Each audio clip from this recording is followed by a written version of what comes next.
Bon, je vous propose qu'on commence. Je vous souhaite bienvenue à cette conférence que nous avons organisée en partenariat avec Modus Vivendi et que nous avons intitulée donc « Temps pour l'ivresse et temps de détresse quand les usages se confrontent aux soins ».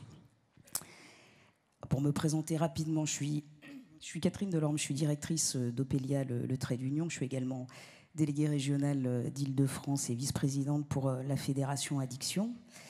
Et nous allons tenter, avec les intervenants de cette conférence que je présenterai, d'explorer ces différentes temporalités. En addictologie, la notion de temps, on l'a déjà rappelé, est primordiale, vous le savez. Elle l'est parce qu'il s'agit de modifier des comportements de consommation pour les organiser autrement ou pour y mettre un terme. Elle l'est parce que ces comportements peuvent correspondre à un mode de vie, parce qu'ils procurent des compensations ou parce qu'ils sont symptômes d'une pathologie. Quel que soit le cas de figure, ils sont constitutifs de l'individu, une façon d'être au monde. Ils ne sont pas des accessoires, ou si c'est le cas, ça ne relève pas d'un accompagnement spécifique, car on peut, a priori, facilement se départir d'un accessoire. Aussi, l'usager de produits ou d'autres objets qui veut modifier sa consommation est souvent traversé par plusieurs moments. Le temps de la précontemplation, de la contemplation, de la prise de décision, de la mise en acte de la décision, le temps de l'expérience, le temps de la reprise de produits ou des mêmes comportements problématiques, qui peut d'ailleurs être maladroit de qualifier de rechute, même par commodité de langage. Il se confronte à d'autres temporalités, à celle de la norme sociale, du temps des soignants et de l'accompagnement. La notion d'urgence est également au cœur de notre problématique. L'urgence de changement dans laquelle se trouve l'usager, l'urgence d'être écouté et soutenu, l'urgence de l'entourage, l'urgence des soignants. Le temps de l'ivresse, et ici nous évoquons l'alcool, est hors du champ des recommandations de l'Organisation mondiale de la santé, lesquelles sont, je le rappelle, parce que j'ai noté d'ailleurs qu'hier certains les avaient oubliés, donc je le rappelle, pas plus de 2 verres standards d'alcool par jour, pas tous les jours, et pas plus de 10 verres standards maximum. Des recommandations qui ont été émises en 2017, qui se prêtent à un exercice de parité assez exemplaire puisqu'elles abolissent la distinction entre les sexes précédemment en vigueur.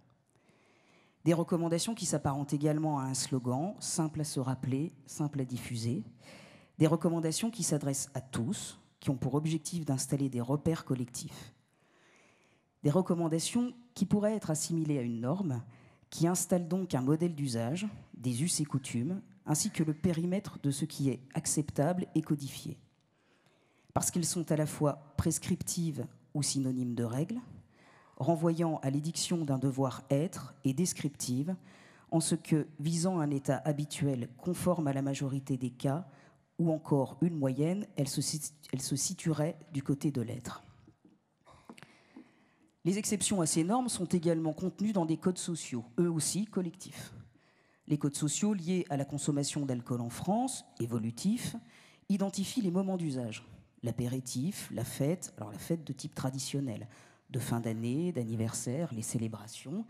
Bref, autorisé, pas free, pas dans un cadre autonome, laissant penser au passage que la responsabilité, la sécurité, résiderait dans le nomos, dans la norme. A l'inverse, les consommations solitaires, dans l'espace public par exemple, à des heures ne correspondant pas aux codes sociaux, le matin, l'après-midi, en semaine, par exemple, sont stigmatisées, peu acceptées, et mettent leur auteur en situation de risque de franchir un seuil, celui de l'acceptabilité, ce seuil qui, une fois franchi, nous amène à la zone du dehors. Si les recommandations n'ont pas pour objet de s'adapter aux rapports individuels, particuliers, subjectifs, à l'alcool et ses usages, elles contribuent à forger les représentations collectives des comportements souhaités et souhaitables.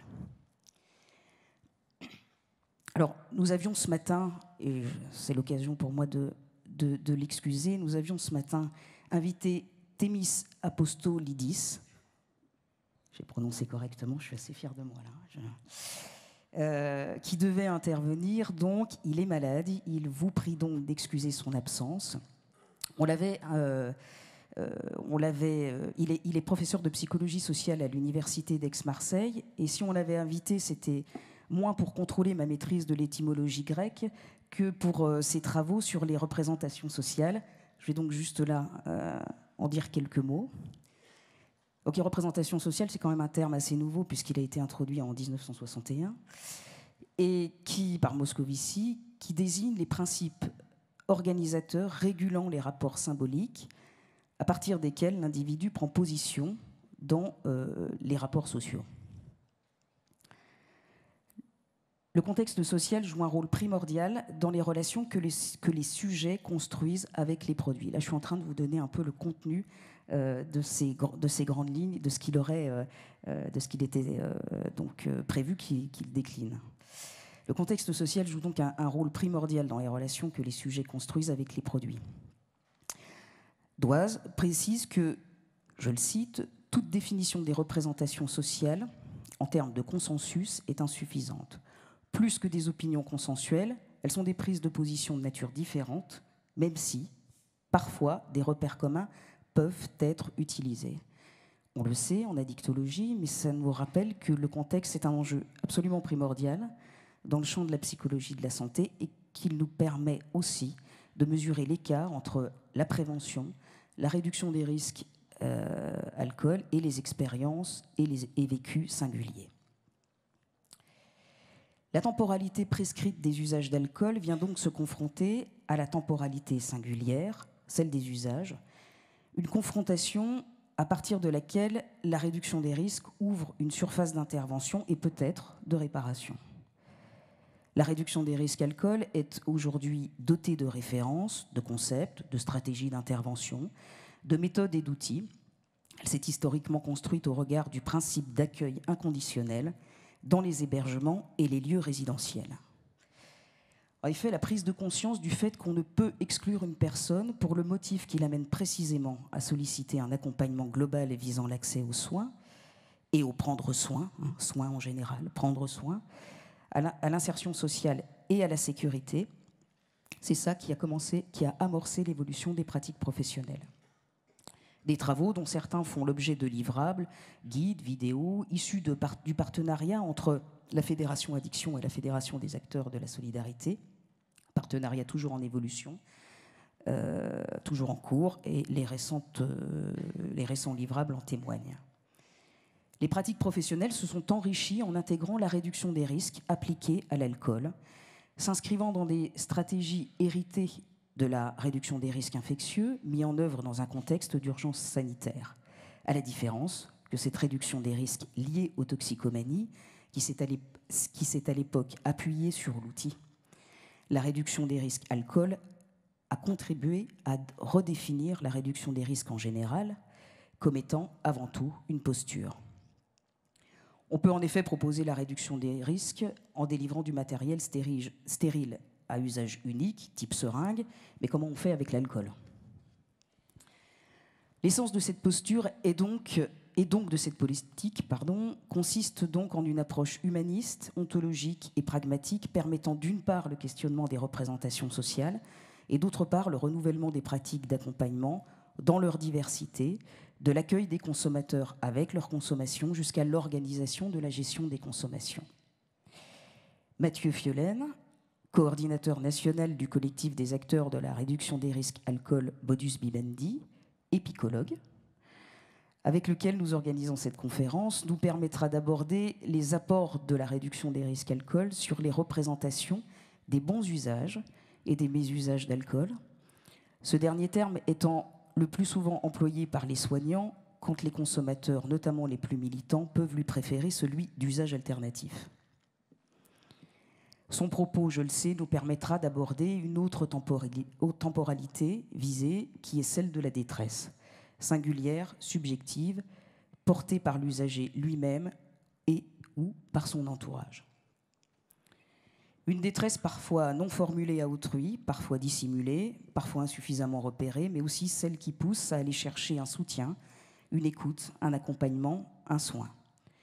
Une situation qui requiert que les besoins des usagers soient identifiés, reconnus, que les réponses soient co-construites, mais une situation qui peut se confronter à l'expérience diachronique. Ces moments où les temporalités de l'usager, les stades par lesquels il passe et celles du dispositif d'accompagnement ne sont pas en phase. Sur cet aspect-là, je trouve que les propos hier de M. Hartog ont été particulièrement illustratifs de cette temporalité qui ne peut s'imposer à l'autre, mais qui doit se penser ensemble, le seul moyen de faire avec des temps dissociés et le seul moyen de tenter de s'accorder. Solène Dauge, jeune femme de 45 ans, mère de 3 enfants et notamment consommatrice d'alcool, est venue témoigner de son parcours de soins. Et son témoignage va nous prévaloir assurément d'adopter une vision des dispositifs par trop auto-centrée. Le moment de la détresse, c'est aussi celui de la réponse immédiate à une urgence réelle ou ressentie comme telle par l'usager. Cette urgence, dont on dit parfois qu'elle ne relève pas du dispositif sauf hospitalier, ce qui est sans doute vrai lorsqu'on l'envisage dans une dimension interventionniste, mais qu'il est sans doute moins si on considère qu'il existe une urgence du lien et du soutien. Illustrative de la situation diachronique, car le temps de la demande immédiate n'est pas forcément celui de la réponse, sauf quand cette réponse est une écoute pour elle-même, pour réassurer, pour conseiller, pour proposer des stratégies et orienter vers les dispositifs de soins. Claire Thieffry et Bruno Reguet, respectivement responsables du pôle région Nord à Lille du dispositif Alcool Info Service et écoutant, présenteront leur mission et leur finalité, leur modalité d'intervention et le partenariat indispensable à une bonne articulation des réponses au bénéfice des personnes qui sollicitent une aide. Et avant, enfin, de donner la parole aux intervenants, le thème de cette conférence, s'il se prête à la controverse assumée, a pour objet de comprendre et d'échanger sur ces différentes temporalités, sur les normes sociétales relatives à la consommation d'alcool, cadrant les usages, sur le traitement des problématiques d'alcool qui s'est historiquement organisé autour d'une réponse unique, le sevrage, qui a durablement marqué les pratiques de soins sur la recherche d'un état d'abstinence. La réduction des risques aux produits illicites est née d'une crise sanitaire. La réduction des risques alcool a connu une accélération lors de la dernière crise sanitaire générée par le Covid. Plusieurs projets soutenus par les pouvoirs publics ont joué un effet catalyseur. J'en cite quelques-uns. L'appel à manifestation de la DIAL en 2021, la capitalisation de bonnes pratiques de la Société française de santé publique, que je remercie encore, les groupes de travail de la Haute Autorité de Santé sur les pratiques et réduction des risques alcool en établissements sociaux, médico-sociaux, les publications de méthodes permettant d'engager une démarche de réduction des risques dans les structures, depuis le diagnostic jusqu'à l'évaluation, autant de méthodes qui accélèrent le processus de montée en compétences globales, l'attribution de missions de réduction des risques à des établissements non spécialisés en addictologie, tels que les nouvelles équipes mobiles, auxquels nous pouvons ajouter les différents travaux réalisés avec et en direction de la médecine générale. Autant de leviers de diffusion de cette posture. Un mouvement global auquel la Fédération Addiction s'engage aux côtés de ses partenaires et dans lequel s'inscrit ce temps destiné à continuer d'identifier les adaptations d'une part et les résistances de l'autre, une contribution à l'évolution des pratiques, des représentations au service des usagers. Et je te cède tout de suite la parole, Mathieu. Merci beaucoup.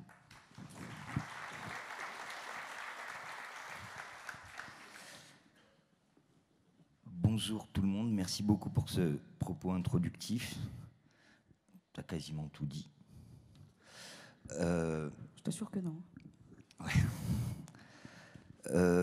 Effectivement, l'idée, c'est de, à partir des personnes qu'on rencontre et qu'on accompagne, c'est quelque chose qui nous a toujours beaucoup questionné au sein du collectif, c'est la question de la confrontation constante et permanente entre les temporalités des personnes usagères et le cadre du soin qui se propose à elles lorsqu'elles finissent par faire cette démarche. Beaucoup de personnes nous témoignent de leur difficulté à intégrer des démarches de soins qui leur imposent se faire violence, de faire violence à leur rythme de vie qui s'organise autour de l'usage. Il s'agit, au cours de la journée et du temps qui passe, de se fournir, de consommer, de récupérer de ses consommations, de veiller à ne pas souffrir du manque dont on s'intéresse finalement assez peu, de s'assurer d'être en état apparemment acceptable, de veiller à être juste alcoolisé pour ne pas être mal tout en essayant de ne pas se faire repérer, d'arriver à se reposer. Tout ça, ça impose un rythme de vie infernal qui épuise et qui laisse finalement très très peu de disponibilité aux personnes, disponibilité tant temporelle que psychique. Peu de disponibilité donc pour s'engager dans une démarche de soins qui en plus nécessite pour les personnes d'envisager des changements radicaux dans leurs pratiques. Parce que toutes ces pratiques dont il est question s'inscrivent dans des temporalités subjectives et toujours singulières qui viennent se heurter au rythme et au temps prescrits par le monde social, mais aussi par le soin, et Catherine l'a évoqué. La réduction des risques invite à intégrer ces temporalités spécifiques pour mieux sécuriser les pratiques des personnes, parce que c'est ça l'objet premier de la réduction des risques. Or, ce qu'on constate et ce que beaucoup de gens nous témoignent, c'est que la non prise en compte par les dispositifs d'aide, de soins, de ces temporalités-là, en fait, sert à faire de l'écrémage. C'est-à-dire qu'arrivent à se conformer à la plupart des dispositifs les personnes qui ont encore les ressources d'adapter leur temporalité spécifique et subjective à cette temporalité prescrite, dont on verra qu'elle a, et c'est un problème dans une certaine idée du soin, que de vouloir rééduquer, y compris les personnes, en tordant leur temporalité subjective. J'ai très peu de temps, donc je vais aller vite. Du coup, je vais être caricatural, vous m'en excusez. D'habitude, je suis plutôt subtil. Voilà. Quatre illustrations de ces questions de temporalité. L'idée, c'est vraiment de réfléchir à ce qu'on propose aux personnes. Catherine évoquait les normes d'usage. Ce qu'on considère, nous, on en comprend tout à fait l'utilité, même si parfois on se demande à qui ça s'adresse. Surtout les soirs où il y a la fête de la Fédération Addiction. Chaque pratique de consommation est singulière et spécifique. Elle a son propre rythme, sa propre histoire, son propre tempo, sa propre musique, on pourrait dire, en quelque sorte. Et cette réalité est souvent déniée par le soin. Le soin qui a tendance, pour évaluer les pratiques des consommations des personnes, à les uniformiser, à les standardiser, et de ce fait à en nier la dimension singulière. Ce que nous racontent beaucoup les personnes, c'est que ce qu'elles constatent du soin qui leur est proposé, c'est qu'il n'est généralement pas accessible et pas disponible quand les personnes sont, du fait de leur pratique d'alcoolisation, en détresse. Les établissements dédiés à l'accueil des personnes en difficulté avec leur consommation, pour la plupart, de manière implicite ou explicite, attendent des personnes qui viennent les solliciter qu'elles s'interdisent de venir en état d'ivresse. Or, c'est un très gros problème parce que les gens, la plupart du temps, c'est bien les moments où ils sont en état d'ivresse qu'ils sont possiblement en état également de détresse, avec des angoisses très puissantes et avec personne pour les aider à réguler leur consommation et à les sécuriser.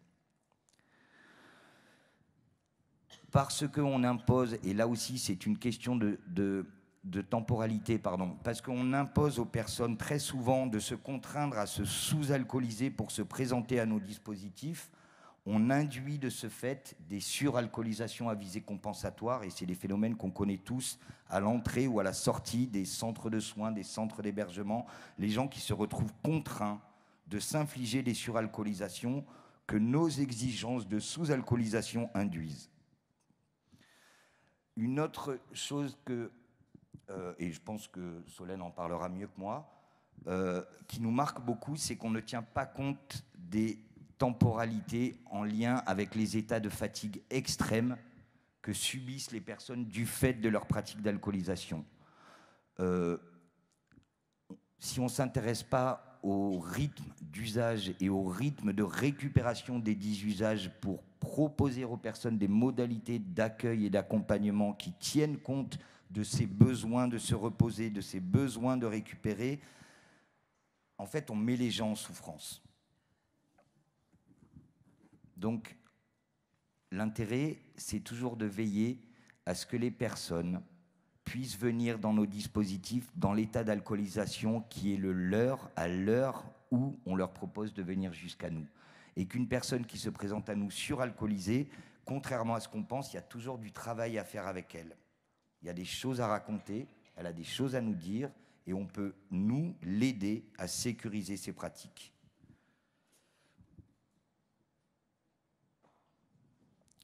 Vous savez, il y a une phrase que j'aime beaucoup qui vient d'un usager qui dit « Les gens remarquent toujours quand j'ai bu, mais ne remarquent jamais quand j'ai soif. » Et moi, j'ai été assez effaré dans les entretiens individuels. On est toujours assez emmerdé quand on a affaire à quelqu'un qui vient manifestement très alcoolisé, dont on ne sait pas trop quoi faire.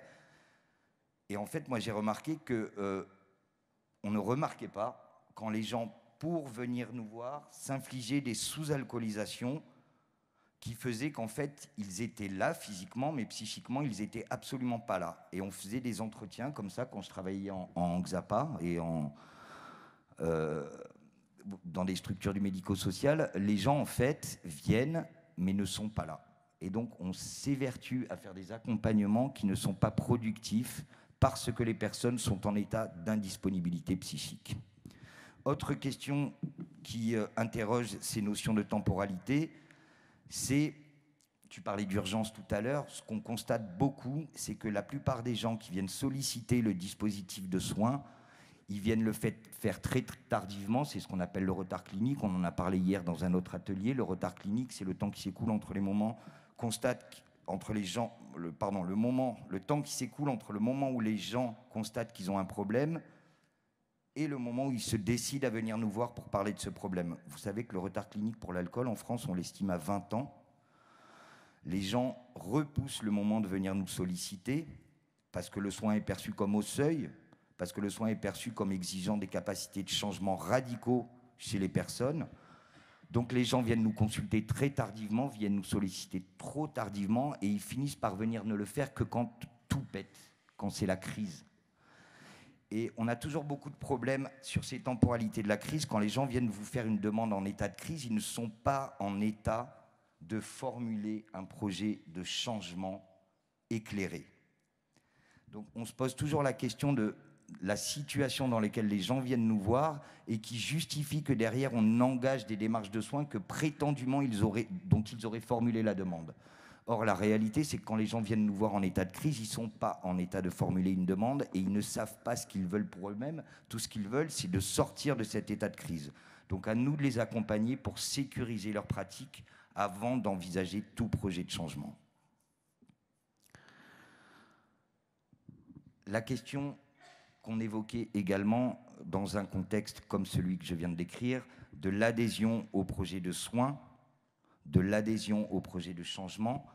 Quand les gens ne savent pas de quoi demain sera fait, quand leur situation est précaire, on rappelle que la notion même de précarité, je pense que Thémis en aurait parlé, cette notion de précarité qui induit qu'on ne sait pas de quoi demain sera fait et que demain, c'est juste la perspective de perdre le peu qu'on a encore aujourd'hui. Ça peut être un toit, ça peut être un travail, ça peut être un soin.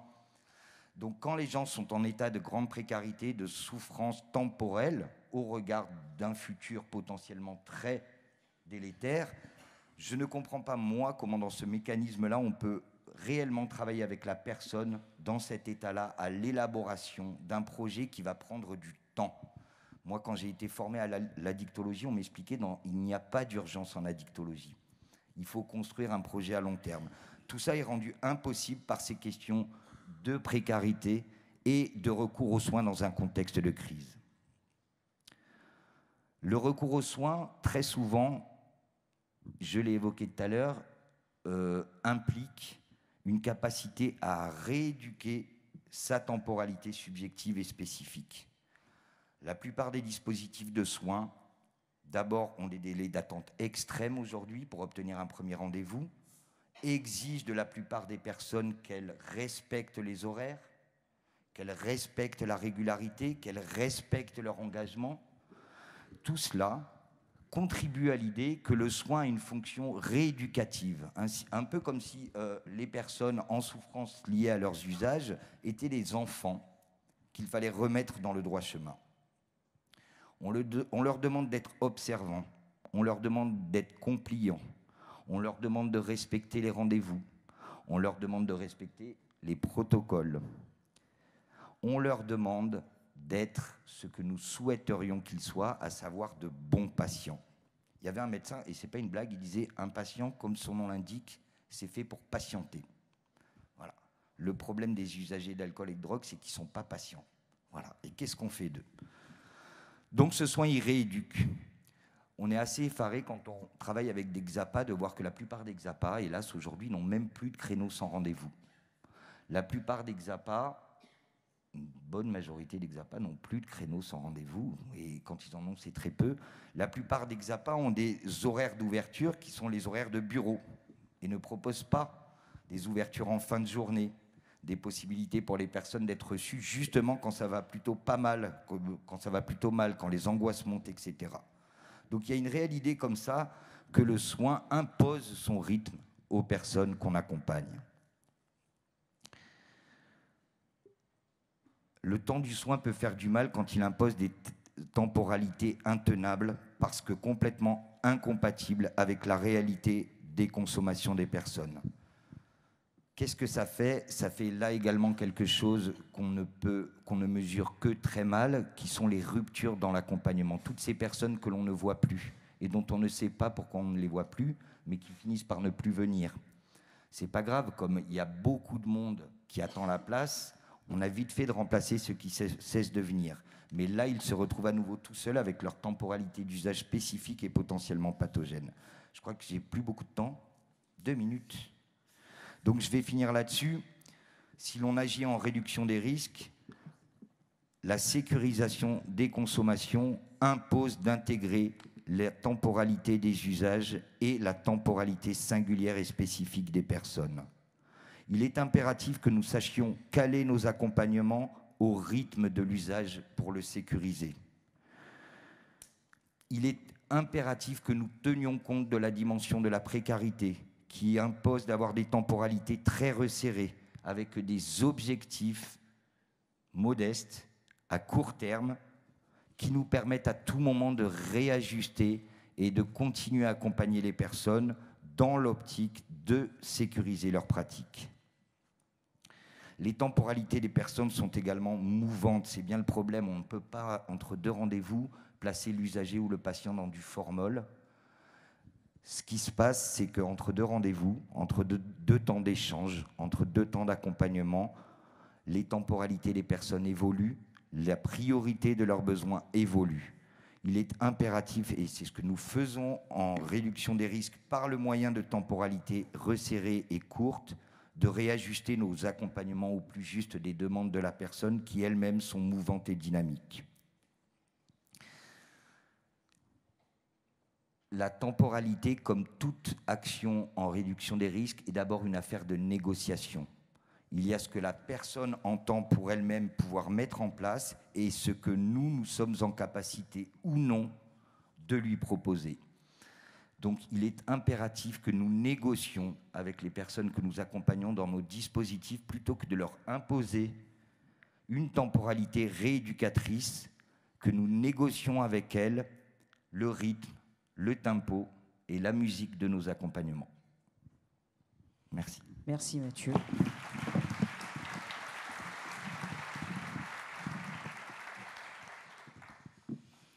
Solène, Mathieu a donné le rythme. Tu le prends? Je vais essayer. Merci. Bonjour tout le monde. Je vais commencer par quelque chose de très protocolaire. Je voulais déjà remercier Mathieu de m'avoir invité. Et donc, bien évidemment, le collectif Modus Vivendi. Donc voilà, j'ai mis longtemps à me décider et à accepter. Mais je suis là, grâce aussi à Valérie Salandre, je ne sais pas si elle est là, de la Fédération Addiction. Je voulais la remercier de son organisation, de son travail, parce que c'est un sacré boulot pour tous nous accueillir dans nos différences. Et bien sûr, remercier la Fédération Addiction. Donc, voilà. Donc, moi, je suis une professionnelle, hein, je travaille. Je suis une femme, je suis française, je suis mère de famille. Je suis pas riche, je suis normale. Voilà, j'aime pas trop ce mot usagère. Je consomme de l'alcool, comme je pense plus de 80% de la salle ici présente. Des fois je consomme bien, des fois je consomme mal. C'est subjectif. Donc si je vous parle aujourd'hui, c'est juste de mon expérience, la mienne, celle de gens que j'aime, celle de ma famille, celle de mes amis. Donc elle ne peut être que très subjective. Je ne suis pas une professionnelle de santé, je ne suis pas dans le médico-social, je ne connais pas vos champs lexicaux, je ne connais pas vos acronymes, je ne viens pas de votre secteur, et peu importe, juste, je suis un individu, une individu. Donc pour moi, il y a une première temporalité, et on en a déjà parlé, c'est celle justement qui est quand on devient last, très las de ces temps d'ivresse, où on n'est plus dans la griserie, c'est plus drôle en fait, et on réalise que ces temps d'ivresse nous fatiguent. Cette temporalité, en tout cas, elle m'appartient, donc elle est obligatoirement, et je le redis, subjective, elle est obligatoirement singulière, individuelle, elle est non théorisée, et surtout, elle n'est pas un exemple. C'est juste mon expérience. Donc, ce premier temps de détresse solitaire, c'est un temps seul et difficile. C'est important de le dire. On est avec soi-même là. Et on est avec le soi-même qu'on n'aime pas. Donc, on commence à chercher maladroitement. J'ai la chance d'avoir quelques neurones encore et d'avoir un peu de réseau. Donc je réfléchis. Donc c'est déjà une temporalité que je ne peux pas vous qualifier, j'arrive pas. J'ai essayé de réfléchir combien de temps ça a mis. Mais ça se compte en années, je pense. Je pense, hein. Et donc ce premier temps, quand on se sent mal avec sa consommation, c'est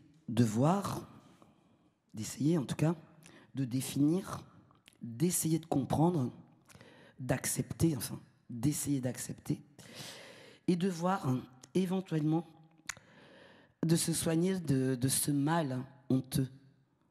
C'est dur de dire je suis addict. Ça aussi, c'est notre temporalité, des histoires de mots.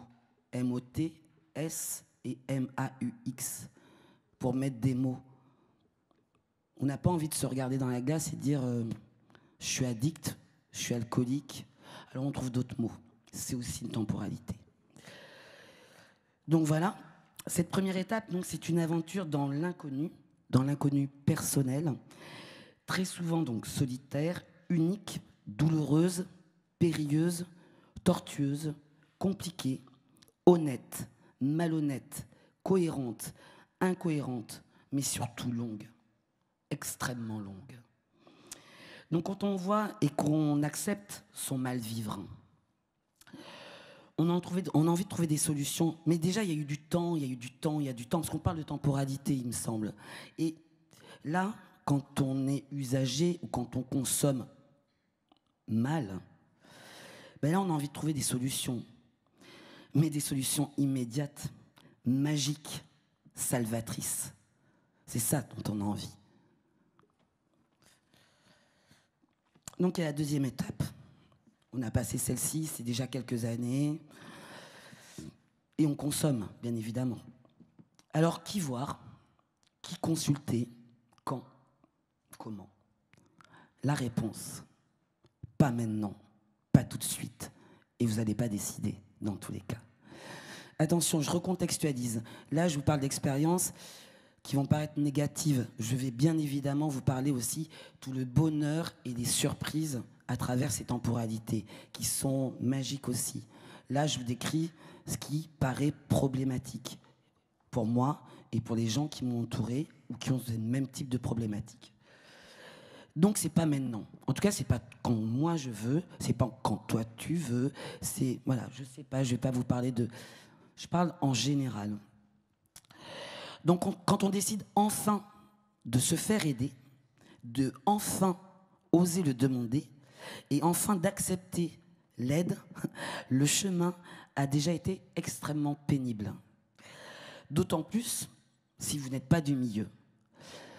Je ne corresponds pas effectivement à la personne précaire ou qui a une difficulté à s'exprimer. C'est important, c'est pas le sujet. Je suis une femme, je suis mère de famille. C'est important parce que je vous dis même pas ce que j'ai pu entendre ou parce que c'est peut-être pas le sujet, mais voilà. Oh, mais tu consommes pas beaucoup. Hein. Oh, mais t'es plutôt belle, ça va aller, ça se voit pas que tu picoles. T'es sûr que tu picoles beaucoup ou alors, bah arrête, hein. Arrête de boire tout simplement. Tu vas avoir des rides. Attends, tu vas avoir des varices aux jambes. Et quel regard pourraient avoir tes enfants sur toi? Enfin, c'est pas le sujet, mais ça fait partie du chemin qui est pénible, très pénible, et très condescendant, et déplaisant.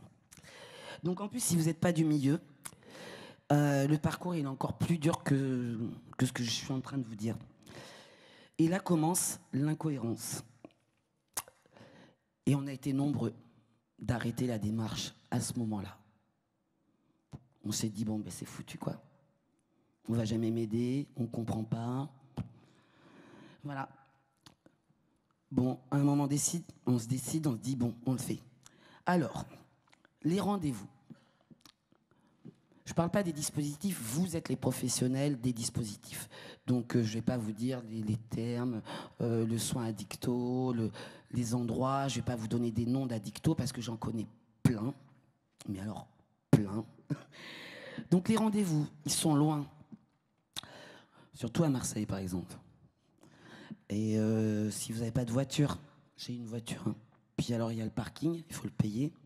Je peux vous dire, à Nord, c'est combien l'heure ? Bref. Sinon, il y a les transports en commun. Donc, c'est quoi? C'est aussi un coût.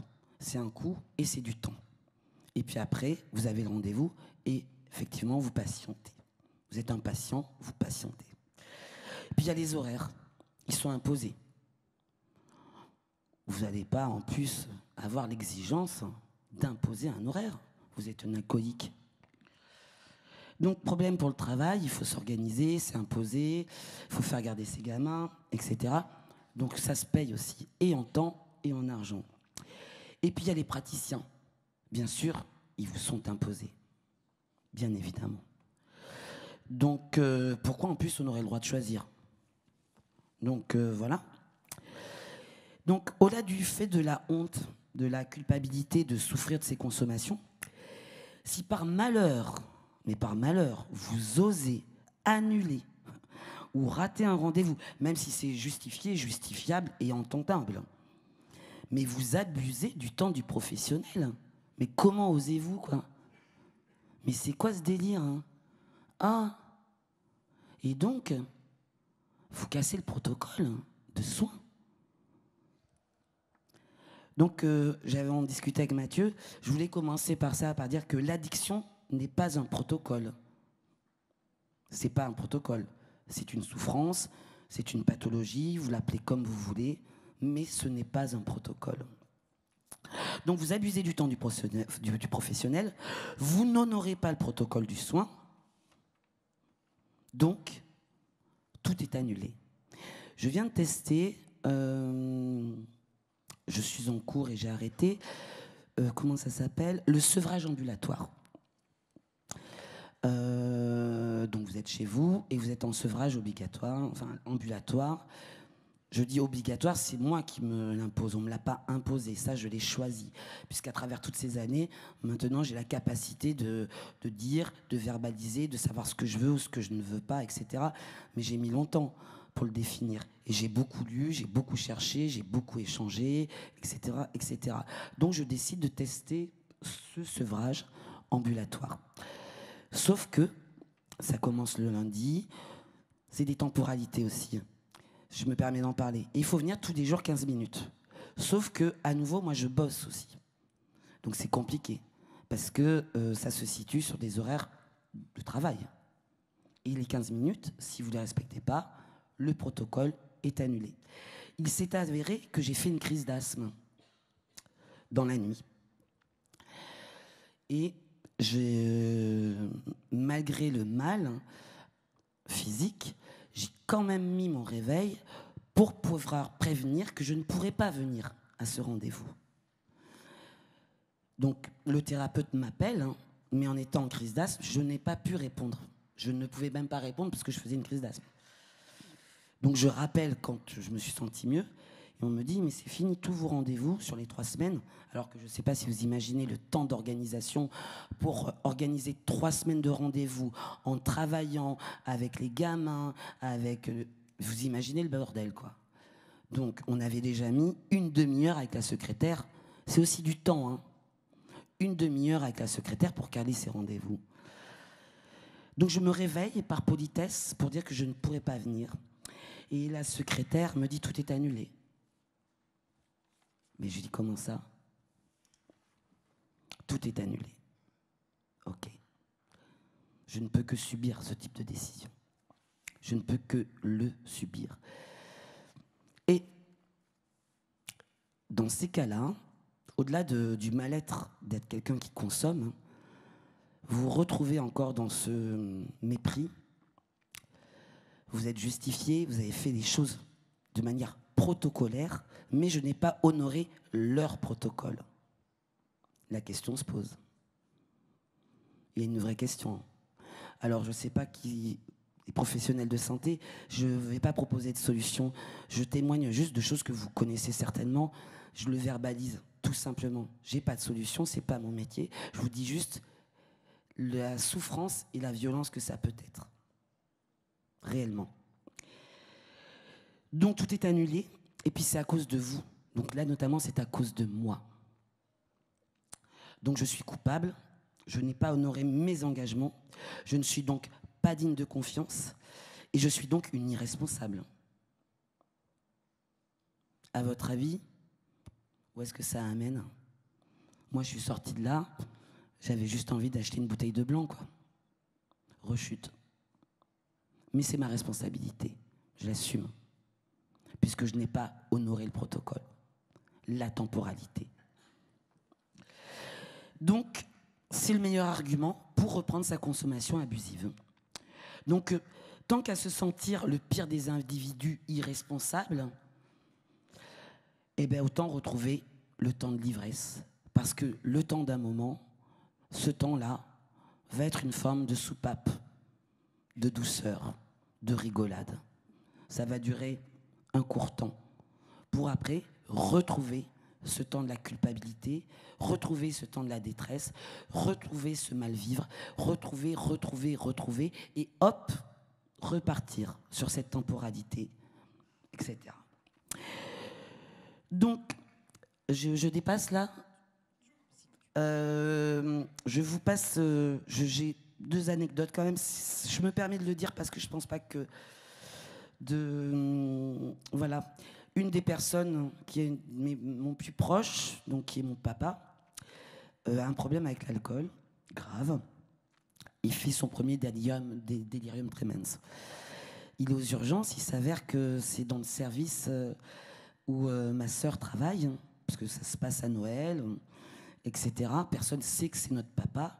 Et puis en plus, il est noir, pas de chance. Alcoolique, noir, la totale. Il est aux urgences, personne ne sait que c'est notre père. Ma sœur est soignante et infirmière. Et il attend. Ma sœur arrive dans l'office et elle dit « Oh putain, il y a encore un alcoolo. Je ne sais pas si vous avez vu, c'est le gros noir là-bas. On boit le café, on verra plus tard. » C'est aussi une temporalité. J'en parle parce que ça existe. Donc je voulais vous lire un petit truc, mais je crois que je n'aurai pas le temps. Juste, je finis. Par contre, j'ai fait des cures. Je voulais remercier s'il y a des gens qui respectent les temporalités. Quand vous êtes en cure, vous êtes là 24 heures sur 24. Je ne parle pas des médecins, des addictologues que vous voyez anecdotiquement 5 minutes, parce qu'eux, ils n'ont pas le temps. Mais nous, on a du temps, on a que ça à faire puisqu'on est à l'hôpital. Mais par contre, ceux qui sont là dans votre détresse, c'est les infirmiers, les aides-soignants, les agents. C'est tous ces gens-là qui sont présents 24 heures sur 24 et qui vont prendre le temps avec vous. Donc à tous ceux-là, vraiment, je voulais les remercier. Et Mathieu, qui dans ce périple, dans mon aventure, qui m'est propre, venait chez moi. Je ne me suis pas déplacée, il venait à la maison. Des fois, on parlait de ma problématique, des fois, on n'en parlait pas, mais il était là. J'ai quitté Marseille, je vis à Sète maintenant, et Mathieu m'appelle régulièrement pour me demander « ça va, Solène ?» et tout. On ne parle pas forcément de soins. Donc voilà, il y a certainement des choses à inventer. Donc voilà, je finirai là. Merci, Solène. Et merci de m'avoir écouté. Merci de ce...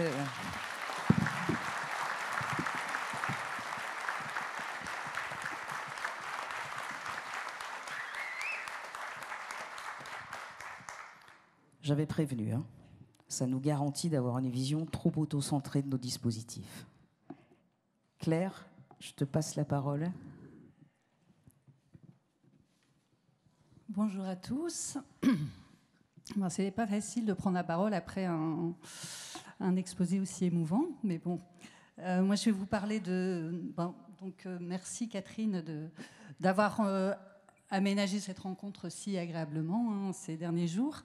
Et je voulais remercier aussi Mathieu, qui est venu vraiment nous chercher à Santé publique France pour nous proposer et nous convaincre qu'on avait toute notre place en fait dans cette thématique abordée ce matin.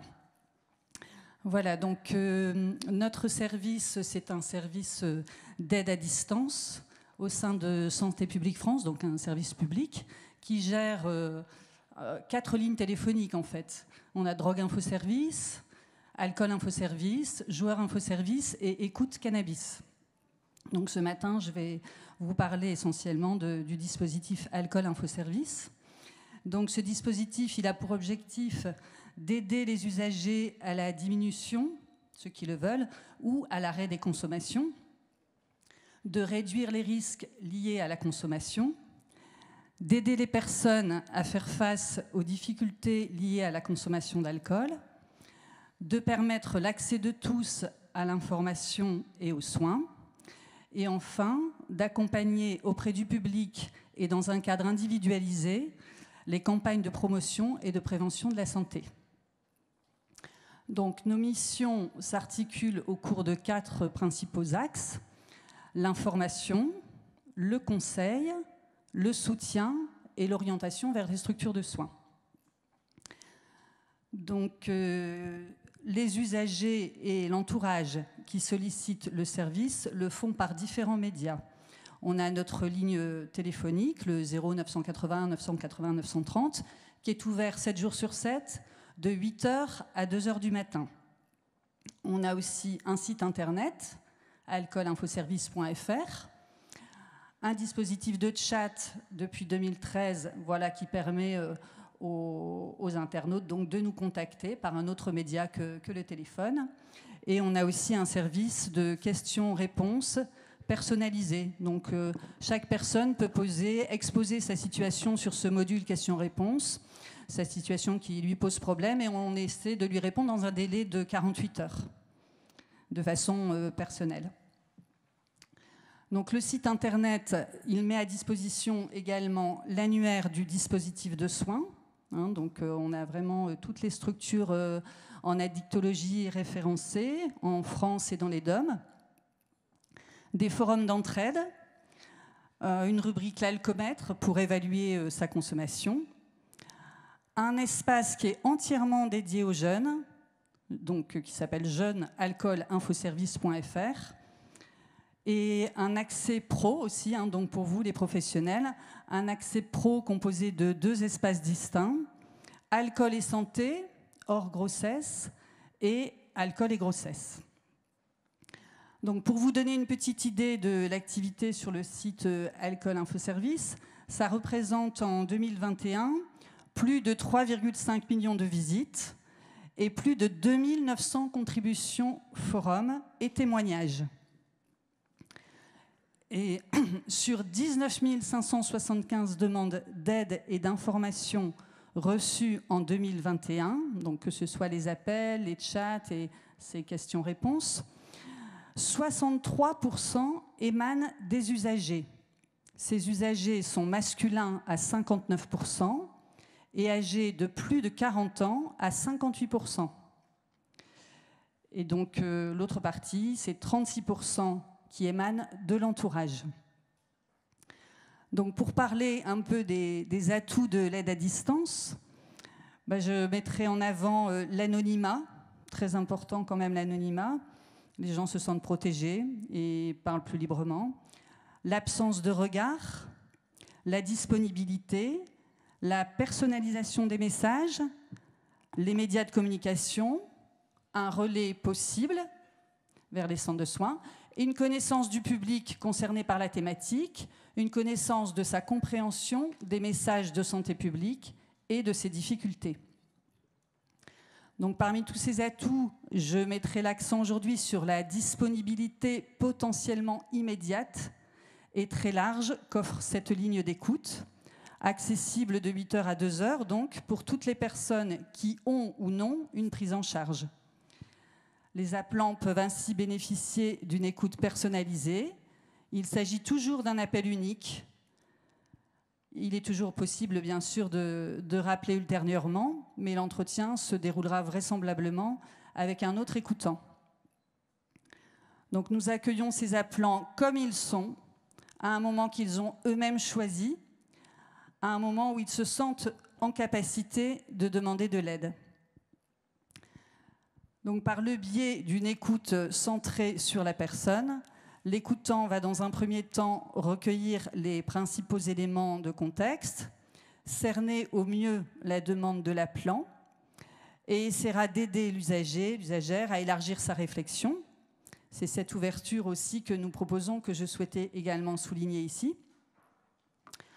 Cependant, il paraît important de vous dire que les usagers appellent en fait avant tout car ils ne vont pas bien. Et c'est ce mal-être, cette détresse très souvent, que nous accueillons dans un premier temps, tout simplement. Il y a dans les appels une charge émotionnelle assez forte. Les gens, c'est assez courant, se mettent à pleurer. Et en fait, c'est très important de prendre le temps d'accueillir et de se connecter à leur état émotionnel avant même de commencer à creuser la question, élargir les pistes, élaborer avec eux. Voilà, ça fait retomber l'anxiété, ça permet déjà d'apaiser un peu les choses. Donc parfois en plus, ils sont très souvent isolés dans cette réflexion, puisqu'ils se sentent en difficulté par rapport aux consommations et se questionnent sur leur rapport à l'alcool. Donc l'aide à distance vient leur apporter une écoute sans jugement, anonyme, bienveillante, qui leur permet de se confier librement. Donc à noter que les femmes confrontées à un problème d'alcool représentent plus de 40% de nos appels sur Alcool Info Service. Les femmes consultent moins et plus tard. Selon les sources de l'EFDT, elles ne représentent que 24% en XAPA. D'où l'importance de notre dispositif d'aide à distance pour ce public. Certains usagers, usagères, puisqu'aujourd'hui nous parlons davantage d'eux et d'elles, souhaitent mettre en œuvre une grande résolution, ils sont nombreux, celle d'arrêter toute consommation. Et en même temps, cela leur semble bien souvent une montagne infranchissable qui les renvoie parfois à un sentiment d'échec, quelque chose de l'ordre du « à quoi bon, je n'y arriverai pas ». Et il est vrai que face à ce projet d'abstinence, ils se retrouvent confrontés à la difficulté de se résoudre à ne plus boire. Donc notre rôle sera, entre autres, de les sortir de cette logique du tout ou rien pour évoquer avec eux d'autres pistes possibles. Une autre piste qui est celle de la gestion des consommations et par là même celle de la réduction des risques. Moins spectaculaire, certes, elle demande également du soutien et la plupart du temps, un accompagnement dans le temps. L'écoutant se doit d'être suffisamment pédagogue pour respecter le rythme de l'appelant, respecter son cheminement au fil de l'entretien, tout en expliquant les avantages de la mise en place d'une gestion des consommations, bien souvent plus accessible à une grande partie des usagers d'alcool. Pour d'autres usagers, effectivement, l'abstinence s'imposera au regard de chaque situation et ce sera peut-être une meilleure indication. Pour cela, nous prenons le temps d'en échanger et invitons l'appelant, l'applante à consulter un centre de soins si ce n'est déjà fait ou reprendre rendez-vous afin de faire un nouveau point. Là aussi, l'écoutant fait preuve d'ouverture pour orienter l'appelant, car c'est lui-même l'appelant, au travers de l'échange, qui apportera à l'écoutant des éléments importants sur le choix d'un soutien ou d'un accompagnement possible. Nous exposons très souvent la pluralité des accompagnements proposés dans les centres de soins à partir de la richesse de notre base de données. Ainsi, l'un optera pour un soutien individuel, un autre pour un soutien plus collectif, que ce soit par le biais d'un groupe de parole ou par l'aide entre pairs que nous explicitons également. Chaque approche thérapeutique évoquée pendant l'appel est valorisée au regard de sa spécificité. Disposant d'une bonne connaissance des différentes approches, les écoutants vont pouvoir proposer un centre, par exemple, où l'on pratique davantage des TCC, ou un autre où l'accent sera mis sur l'approche systémique, ou encore sur des approches psychocorporelles, etc. Bref, l'aide à distance permet ainsi de s'adapter au plus près de la demande et d'encourager l'accès aux soins par le lien de confiance capital qui se crée au cours de l'appel. Alors, notre service est un service national. On reçoit des appels de toute la France. Notre direction Santé publique France est en région parisienne, mais nos pôles d'écoute sont situés donc uniquement en région, à Marseille, Toulouse, Strasbourg et Lille. Cet ancrage régional nous permet de rester en contact avec un grand nombre de soins, de découvrir des pratiques multiples sur chacun de ces territoires par le biais de visites de structures. Mais c'est aussi et surtout un travail minutieux de phoning, de coups de téléphone, auprès de toutes les structures en addictologie, tout au long de l'année, par toute une équipe d'écoutants gestionnaires de la base de données, qui nous permet de recueillir l'éventail de toutes ces nouvelles pratiques, ces informations et nouveaux projets au service des usagers et des usagères.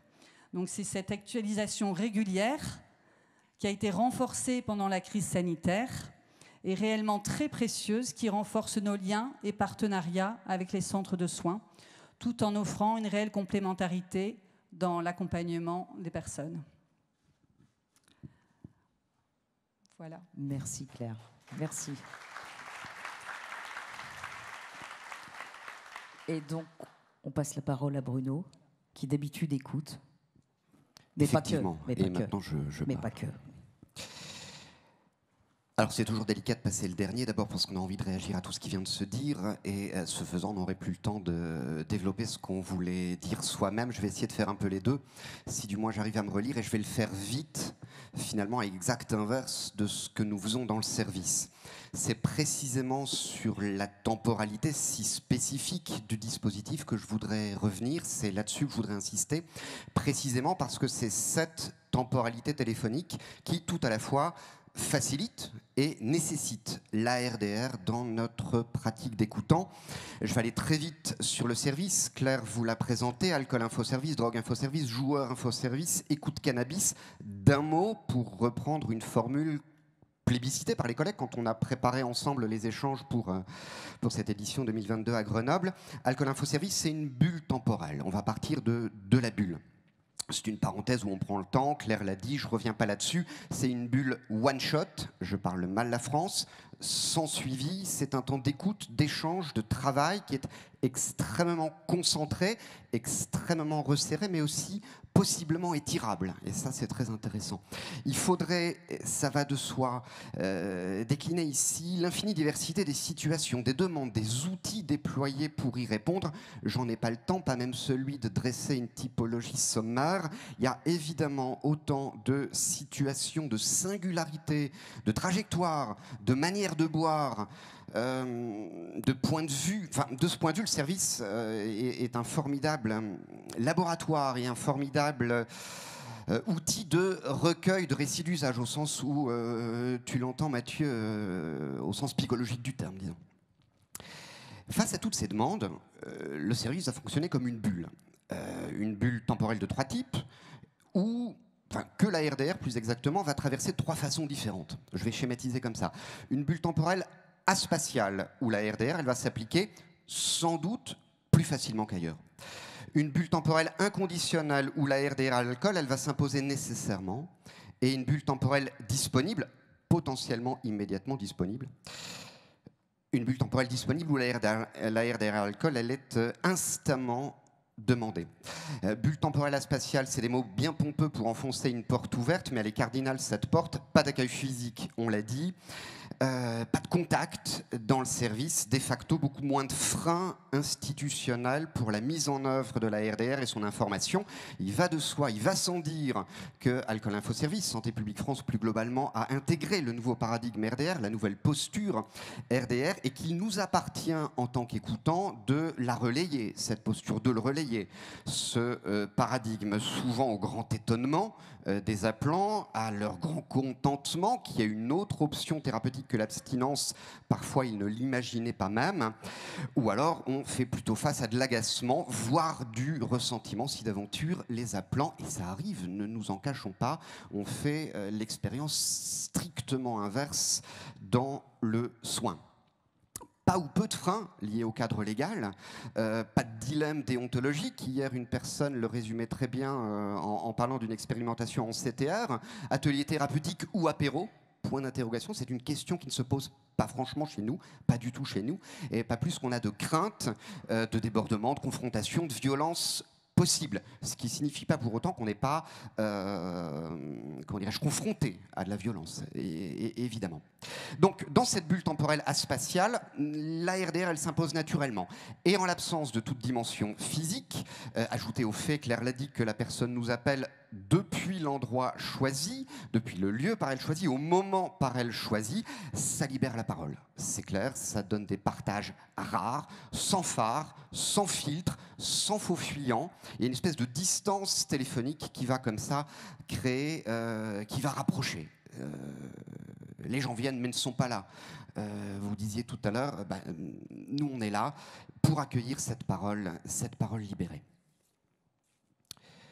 J'insiste pas sur le fait que, de ce point de vue, le service est aussi une chambre d'écho de ce que les appelants ont retenu, vécu, perçu du soin, que ça se soit passé comme ça ou pas, quoi qu'il en soit. Il nous appartient d'accueillir cette parole, souvent déçue, déceptive, fataliste, qui tourne souvent autour de ce qui s'est dit, à la fois chez Solène et chez toi, Mathieu, de la temporalité éducative, sinon rééducatrice. Deuxième bulle. Bulle inconditionnelle, Claire l'a dit aussi, où il se trouve et comme il est, avec sa demande quelle qu'elle soit. Autant dire que l'usager peut consommer lors de l'entretien, autant dire que souvent il ne s'en prive pas, autant dire qu'il n'est ni possible, ni par principe, question de l'en priver. Donc là, la RDR s'impose nécessairement. Et la demande de l'appelant, quelle qu'elle soit, dans quelque état que l'appelant soit, en termes d'alcoolisation, même en termes d'état psychique, la demande reste notre boussole. Tu le disais, Mathieu, même en cas de suralcoolisation, il y a quand même du travail à faire et on le mène. De facto, on prend en charge les moments d'ivresse, les moments d'écart, les moments de rechute, les moments de craving, les moments de suralcoolisation, je le disais à l'instant, les moments de sous-alcoolisation également, et bien évidemment tous les moments de détresse, souvent extrêmes, possiblement suicidaires, tous ces temps qui sont, sinon pas ou peu appréhendés par le soin, plus difficilement appréhendables par le soin. Et dans ces moments-là, précisément, on travaille sur des objectifs à court terme, sur des objectifs de sécurisation. On fait du cas par cas, modestement, mais du cas par cas. On est dans de la casuistique, hic et nunc. On fait quoi? Ici, maintenant. quoi de réalisable, quoi de faisable, quoi d'efficient, quoi d'atteignable dès lors que on aura raccroché, ou alors qu'est-ce qu'on fait pendant qu'on parle. Le fait même, bien souvent d'en parler, vous le savez, je ne vais pas insister là-dessus, ça atténue, ça fait baisser notamment le craving par exemple. Troisième bulle temporelle disponible, 8h, 2h du matin, ça laisse une belle amplitude horaire. Ça fait que nous prenons effectivement le relais parfois, modestement également, mais des structures qui sont fermées. Et de ce point de vue, on n'est pas un accueil d'urgence, mais plutôt un accueil de crise. Urgence avérée, urgence créée, urgence vécue, je ne vais pas insister là-dessus. S'il y a urgence avérée, on s'en assure, on oriente. Mais en tout le cas, s'il y a urgence vécue ou créée, on ramène ça à un moment de crise et donc à un moment possiblement d'opportunité. Et là, la RDA, elle s'impose instamment. Solène, tu parlais tout à l'heure de solutions magiques. On est sommé souvent de trouver la solution magique dans une temporalité un peu miracle, dans une demande de réponse immédiate, nécessairement performative.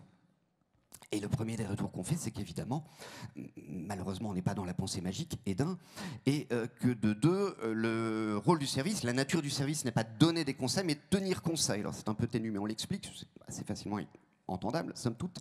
C'est que précisément, on va placer l'appelant au centre du dispositif, et que ce qui nous importe, ce sont ses objectifs, son tempo, ses échecs, ses réussites, sa zone de confort, sa perception du mieux boire, bref, c'est son savoir expérientiel qui nous importe, et c'est à partir de ça que bien souvent on travaille. Et j'en termine sur le fait qu'on n'est pas un service de soins stricto sensu, qu'on prenne soin, ça me paraît une évidence. On est plus un relais vers le soin, on est plus un maillon de la chaîne du soin. Et pourtant, on est en prise directe avec le terrain. J'ose même dire en première ligne, vous voyez le jeu de mots venir direct, en première ligne téléphonique, mais en première ligne, c'est une évidence. Et on est un maillon à l'interface, dans une temporalité sans espace, en prise une fois quand même, quoi qu'il en soit, avec le terrain, et une temporalité mouvante, malléable et plus facilement adaptable. Et nous sommes un maillon qui reste connecté aux soins. Je ne vais pas insister là-dessus parce que Claire en a également parlé, mais c'est fondamental et j'espère qu'on aura l'occasion d'y revenir. On reste connecté aux soins parce que d'abord on visite les structures et puis on les a en ligne, les fameux phoning, ce qu'on appelle dans notre jargon la BDD, la base de données. On met à jour cette base de données. Il y a sans doute dans la salle des personnes que j'ai jointes peut-être, ou que je m'apprête à joindre, ou que des collègues ont joint. Et l'idée, c'est d'évaluer ce que vous faites, enfin d'évaluer, de prendre la mesure de ce que vous faites, de ce que vous pouvez faire, de ce qui a changé. Et plus nous saurons ce que vous faites, et notamment en matière de RDR alcool, plus on pourra de notre côté, relayer ces pratiques le plus finement possible auprès des appelants dans une réponse que le service, par définition, adapte toujours et décline toujours en fonction des besoins des usagers et en fonction de l'entourage dont on n'a pas parlé ou peut parler, mais dont on va peut-être pouvoir parler dans les échanges. Merci. Merci, Bruno.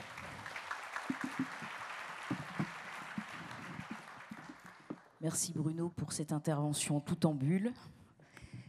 On a le temps, enfin on s'est donné le temps de prendre quelques questions, quelques réactions, quelques commentaires. Il y en a. Tiens, Benjamin, là, la dame, elle s'appelle Clara. Monsieur, je ne sais pas encore son prénom, mais... Allô? Oui, c'est bon. Bon, distinctement, Clara, distinctement. Donc Clara, moi j'ai une question par rapport à Alcool Info Service. Je voudrais savoir si quand vous êtes en ligne, vous avez dit que ce temps il était étirable. Est-ce que vous êtes notifié d'un autre appel? Est-ce que vous avez parfois cette pression de savoir qu'il y a quelqu'un d'autre qui attend ou non? Et si oui, je vois que vous n'êtes pas forcément d'accord. Si oui, comment vous gérez ça? Est-ce que vous avez possibilité de redifférer? Parce que vous avez dit c'est one shot, alors je ne sais pas. Voilà, je pose cette question-là. Alors, le temps que Claire trouve un micro, et avant que je ne le lui donne, oui, on n'est pas poker face, c'est pour ça qu'on nous a mis au téléphone. C'est pas qu'on soit pas d'accord, c'est que Claire a raison, en fait. On est notifié, mais on n'est pas sommé de prendre l'appel. On va pas rentrer dans la tambouille technique du dispositif, mais c'est très important. On a effectivement un préaccueil qui accueille la personne avant de nous la passer. Pas de préaccueil après minuit. On travaille par tranche, 8-14, 14-20, 22h du mat. Et il y a une tranche 18h également, minuit. 18h minuit. Passé minuit, pas de préaccueil. Quand je disais tout à l'heure parole sans filtre, là, plus aucun filtre. On a, via un opérateur téléphonique dont on ne citera pas le nom, mais dont le bandeau téléphonique s'appelle Flexible. Alors, j'espère qu'il l'est au bon sens du terme. On a l'indication effectivement des appels en attente. Et quand Claire disait très justement, et je lui cède la parole, qu'on était possiblement immédiatement disponible, c'est que, oui, il y a de l'attente. Ce que Claire n'a pas dit, c'est que ça ne cesse de sonner. On a parlé plus en termes statistiques, 120-130 appels jour, ça ne cesse de sonner. Voilà, je pense qu'on a répondu. Oui, c'était juste pour dire que c'était étirable, mais quand même pas à l'extrême. Hein. C'est-à-dire que, voilà, au-delà d'une heure d'entretien, l'écoutant est maître du temps, et donc on l'encourage plutôt à bien cadrer l'entretien. Hein, de toute façon, au-delà d'une heure, on n'est plus tellement réceptif. Voilà, on a construit déjà quelque chose de costaud, et on invite plutôt l'appelant à rappeler ultérieurement. Mais c'est déjà conséquent quand même. Voilà. Et ça peut durer moins longtemps aussi. Hein. Tout dépend aussi de comment la personne va réagir. Et tout va dépendre de la demande, évidemment. Si la demande est purement informative, informationnelle, ça va beaucoup plus vite. J'ai envie de gratter, ça me démange. On m'a dit ça une fois. Bonjour, j'ai envie de gratter, ça me démange. Alors c'était sur Joueur Info Service, évidemment. Là, effectivement, là, on va prendre le temps de creuser, comme disait Claire, la demande. Bonjour, donc moi c'est Steph, je travaille dans un XAPA Carude en Haute-Savoie. Et en fait, c'était pas une question, c'était plutôt une réaction par rapport aux propos entendus ce matin. Je tenais quand même. Alors, Solène, merci pour votre témoignage. Et ça me choque toujours. Hein, ça fait 20 ans que je suis en addicto. Et ça me choque toujours d'entendre comment des personnes peuvent être traitées. Et je tenais quand même à rappeler, même si je pense que bon nombre de personnes dans la salle le savent, que ça ne se passe pas comme ça partout. Qu'on sait effectivement adapter nos rendez-vous aussi aux besoins des personnes, même si, comme le disait Mathieu, nous sommes majoritairement dans des fonctionnements d'horaires de bureau, mais c'est très difficile aussi de trouver du personnel qui est d'accord de travailler à 2h du matin. Aussi, c'est une réalité. En tout cas, la rupture de protocole, voilà, ce n'est heureusement pas généralisé. Il y en a qui pratiquent encore ça, et je trouve qu'en 2022, c'est tout simplement horrible d'entendre ça. Mais dans bon nombre de XAPA, que le nôtre et bien d'autres que je connais, heureusement, on sait comprendre les difficultés, on sait comprendre qu'on peut ne pas être là à un rendez-vous, et on fait ça d'un objet de travail, justement. Pourquoi on n'a pas été au rendez-vous? Des fois, il y a des très bonnes raisons, comme vous l'évoquiez, votre crise d'asthme, et des fois, il y a tout simplement la peur, il y a tout simplement une impossibilité de se déplacer, une paralysie due à une alcoolisation, une paralysie psychique, je dirais, et ça, c'est un objet de travail, c'est absolument pas un objet de punition. Donc, vraiment, voilà, je tenais quand même à le dire, parce qu'on je ne pense pas que ça soit une généralisation de la prise en charge des personnes sur ces modèles protocolaires, et en tant que, avec ma casquette responsable qualité, je ne fais que ça, de faire créer, d'essayer de faire appliquer des protocoles, donc je peux d'autant plus les critiquer qu'il ne faut absolument pas qu'ils soient rigides, évidemment. Donc, je me permets juste un petit mot. J'ai bien précisé le cadre. Là, je suis venue expliquer les difficultés. J'ai complètement conscience du manque de moyens, le manque de personnel. Et en plus, je suis issue de soignants. J'ai des parents infirmiers. J'ai vécu à l'hôpital, je connais très bien. Et j'ai un grand, grand respect pour ces structures qui m'accueillent, en d'autant plus gratuitement.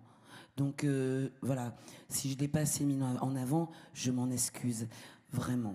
Et c'est grâce à beaucoup de soignants que je suis là, aujourd'hui. et pas la seule. J'ai rencontré des services qui sont formidables, etc. Par ailleurs, effectivement, il y a un putain de problème de moyens. Et en plus, on ne parle même pas de la condition sanitaire, de la Covid. Moi, on a voulu me virer parce qu'il y avait besoin de virer de cure parce qu'il manquait de place. Donc on parle de temporalité. Donc rajouter avec la Covid, rajouter avec la problématique financière. Mais là, on est dans un autre sujet. Donc je voudrais absolument pas que les gens croient que je dénigre, mais bien au contraire, bravo, chapeau.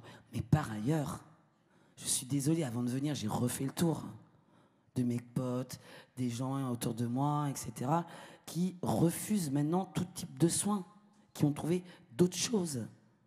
D'autres choses. On a conscience de ces problématiques. Ce sont vos problématiques professionnelles, au même titre que j'ai les miennes. Je ne peux rien y faire. Par contre, je peux témoigner de ce que je vis. Mais l'idée n'est pas d'enfoncer et de dire que « oh, ils sont des méchantes personnes ». Tout le monde peut évoluer. On évolue tous, moi-même. Mais je suis arrivé à un moment de ma vie où mon seuil de tolérance par rapport à tout ça, il est là, quoi. J'y arrive plus, quoi. Je suis en colère, quoi. Bien évidemment que je suis en colère. Parce que c'est irrespectueux. C'est pas votre faute, c'est une réalité, en fait. Voilà. Mais bravo pour votre travail. Bravo. Merci à vous. Merci à vous. Merci Stéphane. D'autres prises de parole?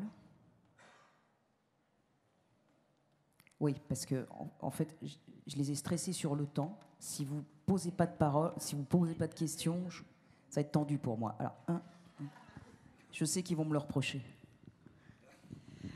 Bonjour, du coup, moi, je fais pas partie de XAPA, je suis infirmière azalée, je ne sais pas si vous connaissez le dispositif.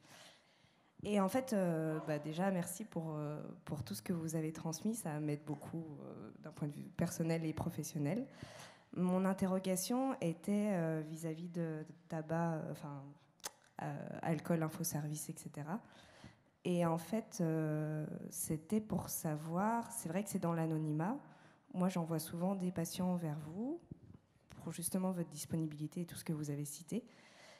Et mon interrogation serait, est-ce qu'il y aurait aussi des temps d'échange avec les professionnels? C'est-à-dire que moi, j'envoie des patients pour justement votre disponibilité que je n'ai pas. Et du coup, savoir comment est-ce qu'on pourrait échanger des informations que vous avez eues dans des moments de crise où j'étais pas moi disponible. Alors j'imagine que c'est très compliqué, mais voilà, je tente quand même. Merci. Ben, en fait, ça paraît compliqué, effectivement. Non, il n'y a pas de temps prévu pour ça. Les seuls contacts qu'on a avec les professionnels, c'est lors des phonings et puis lors des visites de structure ou quand on fait venir des partenaires dans le service, sur chacun des 4 pôles d'écoute. Mais sinon, il n'y a pas de... Non, on n'échange pas au sujet des situations des appelants, non.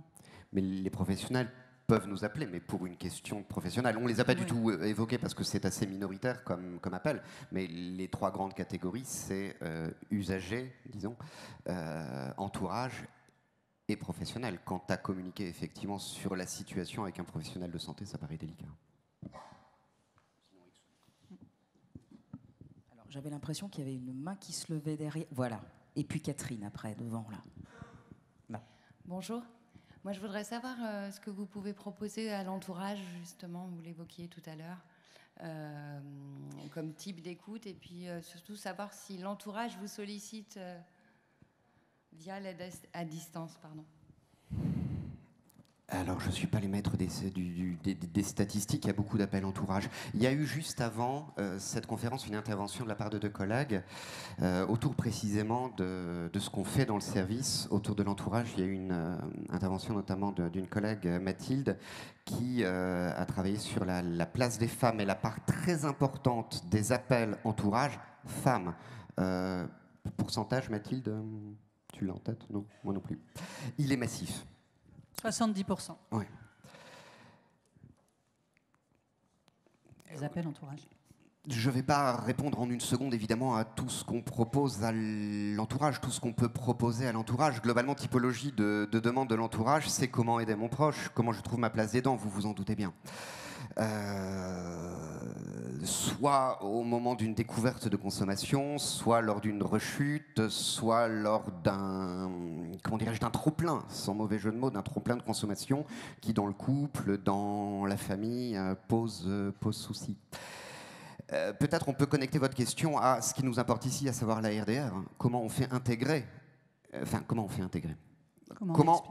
on explicite la RDR à un entourage pour lequel le seul horizon rêvé, envisagé, c'est l'abstinence. Comment on fait entendre, on fait comprendre que ça va prendre du temps, que ça va pas être magique, et que peut-être ça va pas passer directement par un sevrage, que peut-être ça va passer par son tempo à lui, à elle. Qu'est-ce qu'il veut faire déjà? Comment ça se passe? On creuse le contexte. On creuse toujours le contexte. La conso, c'est toujours un élément dans un contexte qu'il nous faut creuser, et qu'il nous faut creuser rapidement. C'est pour ça que je parlais de temps extrêmement concentré et resserré. Donc oui, comment on fait entendre qu'il va falloir respecter un tempo, respecter des objectifs, et que possiblement ça ne va pas passer par un sevrage, pas obligatoirement par un sevrage, maintenant, voire dans un court terme, et comment travailler les sécurisations, par exemple. Oui. Je ne sais pas si je réponds à tout, mais c'est impossible de répondre à tout là, présentement. J'ajouterais aussi que pour l'entourage, en fait, ce qui est important, c'est de se centrer sur la personne qui appelle et sur la façon dont elle vit ce problème, en fait. On la recentre sur elle, parce que de toute façon, elle ne pourra rien faire à la place de son proche. Donc, elle a déjà ce sentiment d'impuissance, mais par contre, on lui explique qu'elle est capable d'agir pour elle-même. Sa compétence. Pour se protéger aussi parfois, hein, tout simplement parce que ça devient trop lourd, que ça fait des années, comme tu disais Mathieu, voilà, ça prend du temps d'entamer une démarche. Et pour les proches, c'est extrêmement épuisant en fait. C'est très fatigant, c'est très décourageant, il y a des hauts, des bas. Et donc, voilà, on prend le temps de se recentrer sur la personne qui appelle. Et on essaie de voir si elle peut, elle aussi, bénéficier d'un soutien. On essaie de lui faire comprendre, mais tout doucement, parce qu'on ne va pas lui dire d'emblée, bah, c'est à vous de faire la démarche, du coup, de trouver de l'aide. Non, voilà, ça prend du temps d'expliquer ça. Mais après, du coup, avec le lien de confiance qui se crée au cours de l'appel, bah, la personne entend qu'effectivement, là, elle ne peut plus rester toute seule face à ça. Elle s'est tue, elle avait honte, elle n'a pas osé en parler. Là, c'est bien, elle ose en parler, elle ose se confier. Et voilà, peut-être elle peut trouver du soutien pour elle-même. Et du coup, elle va essayer d'être aidée dans le positionnement qu'elle pourra avoir auprès de son proche pour savoir comment avancer avec son proche, comment continuer d'avancer, ou peut-être envisager autre chose hein, aussi. Voilà, je ne sais pas si... On peut prendre une dernière intervention, Catherine. Merci beaucoup de vos interventions. J'ai le regret de vous dire que vous allez gagner encore quelques appels avec votre présentation parce que nous ne pensons pas forcément, nous, dans les dispositifs de soins, à proposer aux personnes qu'on suit et qui ne peuvent pas avoir contact avec nous pour différentes raisons dans des périodes de détresse, de faire appel à vous. Donc c'est quelque chose que, en tout cas, moi, je vais avoir à l'esprit à partir d'aujourd'hui. Tant pis pour vos nombres d'appels, mais voilà. Ma question, elle était plus... comment vous y êtes pris pour faire votre révolution réduction des risques alcool? Parce que je pense qu'il y a quelques années, peut-être votre discours n'aurait pas été celui-là. Donc j'avais envie d'avoir un petit historique. La réduction des risques alcool, c'est pas si vieux. Et voilà, là on l'entend clairement et c'est parfait. Voilà, donc je voulais vous demander le travail que vous aviez mis en place dans cette grosse maison quand même pour aboutir à ça. Mais en fait, comme on est en lien avec les structures sur nos territoires, on rencontre des partenaires qui nous exposent, qui viennent nous exposer. On fait venir des intervenants dans nos réunions d'équipe. On fait venir des médecins addictologues voilà, qui sont sensibles à cette question et qui nous présentent un petit peu comment ça se pratique dans les centres de soins, comment on en parle, ce qui est mis en place. Et du coup, nous, au mieux, on comprend ce qui est mis en place dans les centres de soins et au mieux, on peut relayer toutes ces informations aux appelants. Et après, comme le disait Bruno. De toute façon, en appel, on fait aussi de la réduction des risques, mais je pense, moi je suis dans le service que depuis 12 ans, mais dans toutes nos fiches synthétiques sur tous les produits, il y a toujours une rubrique réduction des risques. Toujours, toujours. Nous, avant, c'était un groupement d'intérêt public, Drogue Info Service, il y a longtemps, puis ça s'est appelé DATIS, après Adalis, Addiction Drogue Alcool Info Service. Donc c'est vrai que les pratiques ont évolué, mais il y a toujours eu cet aspect quand même qui était là. Après, il s'est davantage développé, mais aussi en écho à ce qui se faisait sur le terrain et parce que c'est devenu une nécessité. Voilà. Bruno, tu veux... Je me permets d'ajouter que moi je suis beaucoup plus jeune en addictologie, donc j'ai pas vécu la révolution, mais j'ai vécu la formation initiale où la RDR alcool est travaillée, pratiquée, la formation initiale avant de devenir écoutant. Et elle est intégrée, cette posture, ce paradigme, comme on l'a dit, ou pour le dire très synthétiquement. Juste, je rajouterai, parce qu'ils ont oublié de le dire, qu'il y a quand même 3 des 4 centres avec qui on a fait un travail de formation autour de la réduction des risques alcool avec Modus Vivendi, et qu'on a eu, pour faire ce travail, la possibilité surtout de découvrir réellement l'activité, de pouvoir participer à des écoutes, voir un petit peu à quoi ressemblaient les demandes, et du coup d'ajuster un petit peu un contenu à partir de ce qu'était votre pratique, et que nous, comme tu disais Catherine, on a complètement découvert à cette occasion-là, et voilà. Donc il y a eu aussi ce travail-là. Sauf avec Lille. Sauf avec Lille. C'est dommage, mais l'invitation est lancée. Voilà, tout à fait. Mais c'est vrai qu'à Lille, on a la chance d'avoir un réseau très dynamique et du coup, j'ai un peu le réflexe de prendre les ressources locales. Voilà. Mais sinon, tu es le bienvenu, Mathieu. Mais j'ajoute que c'est vraiment essentiel. Pour donner une petite anecdote, on tient un stand, vous y êtes convivialement invité, et une dame s'arrête et me dit, mais... Ah, vous êtes une ligne d'écoute? Ouais, effectivement. Et là, on prend le temps d'en parler, parce que c'est un peu plus qu'une ligne d'écoute, où il faut s'entendre sur ce que c'est qu'une ligne d'écoute et ce qu'on y fait. Oui. Et le fait que les professionnels prennent... Alors, il nous est arrivé de double écouter avec des gens comme Mathieu, etc. Ils prennent la mesure de ce qu'on fait. Enfin, ça a l'air tout à fait immodeste, ce que je dis, mais ça l'est pas. Il vient donc, après le temps pour l'ivresse, le temps de la détresse, il va venir le temps de la restauration. Donc, pour respecter le temps que nous sommes accordés, on va s'arrêter là. Je vous remercie vraiment tous les 4.